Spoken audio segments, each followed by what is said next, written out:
안녕하세요. 하이케백입니다. 벌써 2021년이 다 지나가고 2022년이 왔는데요. 모두들 잘 지내고 계신가요? 다시 오미크론으로 인해서 상황이 심각해졌는데 모두 몸 건강 잘 챙기시길 바랄게요. 얼마 전에 제가 예전에 올린 강아지 영상을 보고 댓글 달아주신 분이 있는데요. 혹시 퀘벡에서 강아지 키우는데 장단점이 있을까요? 제가 곧 강아지를 데리고 몬트리올로 가는데 정보가 많이 없네요 라는 댓글이었어요. 그래서 오늘 제가 얘기할 주제는 바로 캐나다 퀘벡은 강아지 키우기 좋은 곳일까? 입니다. 제가 1년 동안 캐나다 퀘벡에서 강아지를 키운 경험을 바탕으로 여기서 강아지 키우는 것이 어떤 점은 좋은지 또 어떤 점은 불편한지에 대해서 말씀드리려고 해요. 저는 한국과 비교를 해서 말씀드릴게요. 장점 1. 강아지에 대한 좋은 인식. 일단 여기는 강아지를 좋아하는 사람들이 굉장히 많고 또 강아지를 키우는 사람도 정말 많은데요. 한국도 현재는 강아지 키우는 사람들이 정말 많이 늘어났지만 여전히 펫샵도 존재하고 또 유기견도 정말 많은 상황인데요. 여기는 펫샵이 따로 없어서 강아지를 입양하려면 전문 브리더에게 강아지를 입양하거나 아니면 유기견을 데려와야 하는 상황이에요. 하지만 그 유기견도 정말 수가 적습니다. 강아지에 대한 책임감이 높고 또 강아지를 키우지 않더라도 강아지를 좋아하거나 강아지에 대해서 긍정적으로 생각하는 사람들이 많기 때문에 펫시터들도 많고 또 강아지 호텔들도 더 잘 되어 있는 것 같아요. 그래서 혹시 무슨 일이 생기거나 급하게 어딜 가야 하거나 여행을 떠날 때도 조금 더 수월한 것 같아요. 두 번째, 방음이 잘 되는 집 구조. 캐나다 퀘벡은 대부분의 사람들이 독채나 또 2, 3층짜리 하우스에 살기 때문에 한국보다는 층간소음의 문제가 덜한데요. 제가 살고 있는 콘도의 경우에도 한 건물에 여러 가구가 함께 살고 있지만 한국의 아파트와 같이 벽식 구조의 건물이 아니라 기둥식 구조의 건물이기 때문에 방음이 훨씬 더 잘 되는 상황입니다.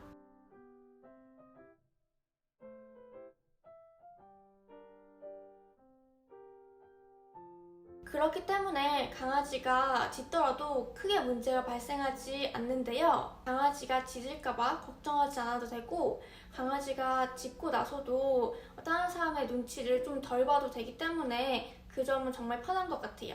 세 번째, 선선한 여름. 퀘벡의 여름은 많이 덥지 않은데요. 기본적인 온도 자체가 한국보다 낮고 그렇다 보니까 정말 많이 덥다 라고 생각한 날이 1년에 한 2, 3일?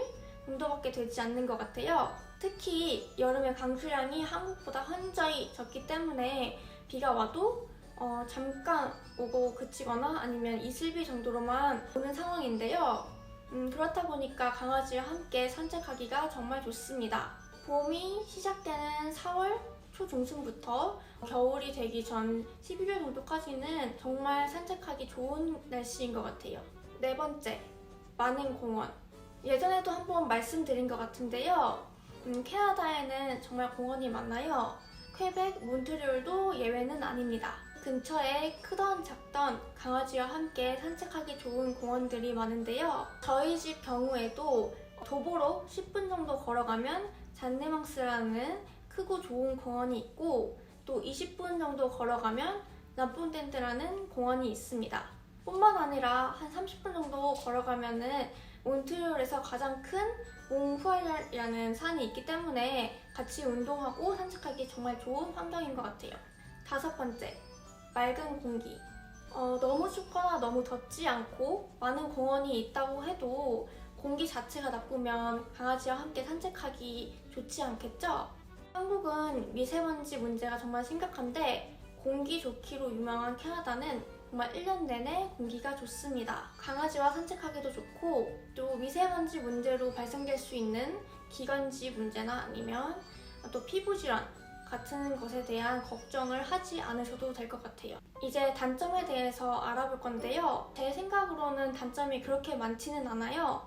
하지만 이 단점들이 정말 크고 또 큰 걸림돌이 될 수 있기 때문에 여기서 강아지를 키우신다면 키우시기 전에 이 단점들에 대해서 확실하게 생각해 보시고 키우시는 게 좋을 것 같아요. 춥고 긴 겨울. 모두들 아시다시피 캐나다의 겨울은 정말 깁니다.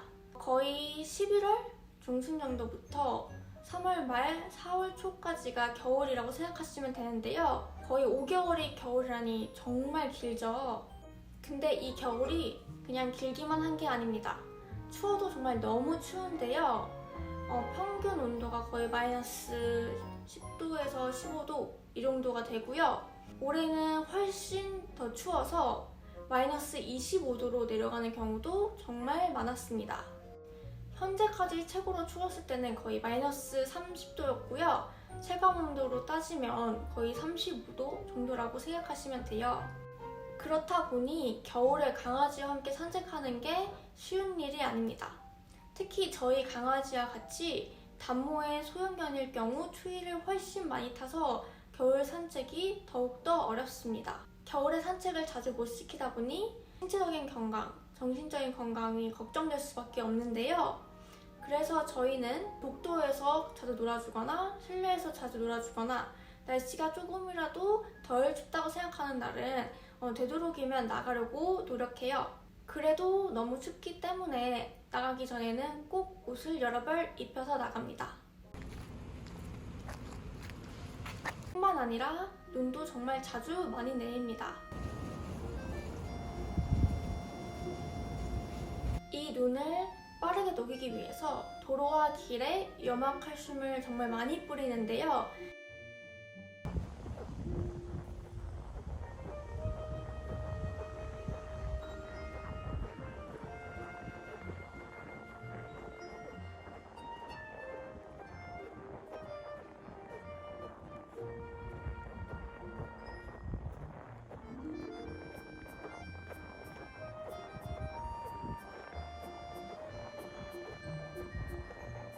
이 염화칼슘이 강아지들 발에 정말 좋지 않다고 해요. 그렇다 보니 산책을 시키기 전에는 꼭 신발을 신겨서 나가야 하는데요. 강아지를 키워보신 분들이라면 다들 아실 테지만 신발 신기기가 정말 쉬운 일이 아닙니다. 시간도 많이 걸리고 신겼다고 하더라도 바깥에서 뛰고 놀면서 자주 벗겨지기 때문인데요.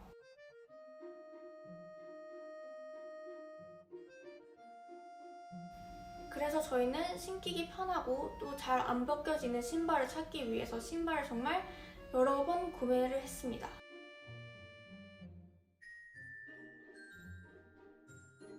하지만 정말 내 맘에 쏙 드는 신발 찾는 게 쉬운 일이 아닌 것 같아요. 두 번째, 비싼 병원비. 다음으로는 바로 병원비인데요. 사실 약값이나 예방접종비 같은 경우는 한국과 그렇게 큰 차이는 나지 않는 것 같아요. 하지만 아무래도 인건비가 비싸기 때문에 의사 선생님을 만나는 비용은 한국과 정말 차이가 많이 납니다. 근데 병원에 간다는 것 자체가 의사 선생님을 만나러 가는 것이기 때문에 매번 병원 갈 때마다 이 비싼 비용이 포함될 수밖에 없는데요. 뿐만 아니라 퀘벡은 세금도 비싸기 때문에 아무리 기본적으로 들어가는 비용들이 별로 비싸지 않다고 해도 최종적으로 나오는 비용은 한국보다 좀 더 많이 비싸다고 할 수 있습니다. 그래서 강아지가 나이 든 후가 걱정되시거나 예상치 못한 사고가 걱정되신다면 미리미리 강아지 보험에 대해서 잘 알아보시면 이런 비용들도 조금씩 아낄 수 있으니까 꼭 잘 알아보시길 바랄게요. 이상으로 오늘은 캐나다 퀘벡에서 강아지 키우는 것에 대한 장점과 단점에 대해서 알아보았는데요. 혹시 더 궁금한 점이 있으시면 꼭 댓글로 남겨주세요. 그리고 구독과 좋아요도 꼭꼭 부탁드립니다. 안녕!